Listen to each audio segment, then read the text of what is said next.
നമസ്കാരം. റഷ്യയെ നേരിടുന്ന യുക്രൈന് കൂടുതൽ സൈനിക സഹായം നൽകുന്നതുമായി ബന്ധപ്പെട്ട് അമേരിക്കൻ രാഷ്ട്രീയത്തിൽ പുതിയൊരു നീക്കം നടക്കുന്നു.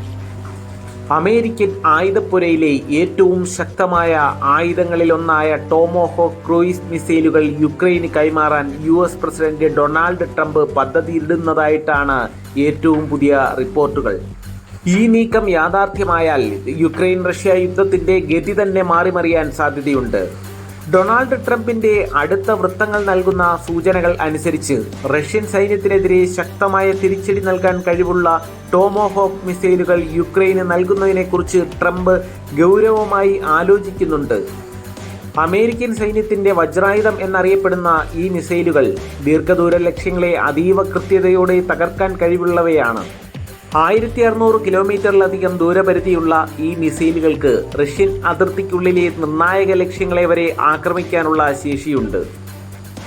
GPS സഹായത്തോടെ പ്രവർത്തിക്കുന്ന ടോമോഹോക്ക് മിസൈലുകൾ നിലവിൽ യുക്രൈന് അമേരിക്ക നൽകുന്ന അറ്റാക്കാമസ് മിസൈലുകളെക്കാൾ 10 മടങ്ങ് ശക്തമാണ്. ട്രംപിന്റെ ഈ നീക്കം റഷ്യൻ പ്രസിഡന്റ് വ്ളാദിമിർ പുടിന് ഒരു തുറന്ന മുന്നറിയിപ്പാണ് നൽകുന്നത്.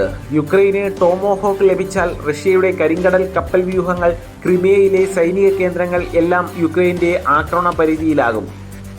യുദ്ധം പെട്ടെന്ന് അവസാനിപ്പിക്കാൻ റഷ്യയ്ക്കുമേൽ കടുത്ത സൈനിക സമ്മർദ്ദം ചെലുത്താനുള്ള ട്രംപിന്റെ പുതിയ യുദ്ധതന്ത്രം ആണിതെന്നാണ് രാഷ്ട്രീയ നിരീക്ഷകർ വിലയിരുത്തുന്നത്. അമേരിക്കയുടെ ഭാഗത്തു നിന്നും ഇത്തരമൊരു നീക്കമുണ്ടായാൽ അതിരൂക്ഷമായ തിരിച്ചടിയുണ്ടാകുമെന്ന് റഷ്യ ഇതിനോടകം തന്നെ മുന്നറിയിപ്പ് നൽകിയിട്ടുണ്ട്. യുദ്ധം കൂടുതൽ അപകടകരമായ തലത്തിലേക്ക് മാറാൻ ഈ തീരുമാനം കാരണമാകും എന്ന ആശങ്ക ലോകരാജ്യങ്ങൾക്കിടയിലുണ്ട്. ട്രംപിന്റെ ഈ നിർണായക തീരുമാനം യുക്രൈൻ യുദ്ധത്തിന്റെ ഭാവി എങ്ങനെ മാറ്റി എഴുതുമെന്നാണ് ലോകം ഉറ്റുനോക്കുന്നത്.